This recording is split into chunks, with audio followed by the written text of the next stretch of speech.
Meditation மூலம் நம்ம அனுபவிச்சோம். அனுபவிச்சோம்னாக்க ஆத்மார்த்தமா வரும். இந்த தருணத்துல நம்ம ஊர்ல ஹெட் மாஸ்டரா இருந்து திரு KGK சார் அவர்கள் பல வருஷத்துக்கு முன்னாடி டாக்டர் வெங்கடேஷ் அவரை பெரிய சமாளில் ஒரு பிரச்சனை பண்ணணும் அதாக சொல்ற அவர்கிட்ட இந்த பிரவாசத்தோட ஆத்மார்த்தம் இருக்கு. அதனால பகவானை நேரம் கொண்டு நெஞ்சு அவர் நெஞ்சிருக்கிறார்.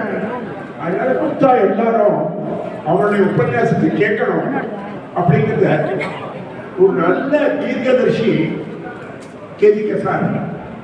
அதனால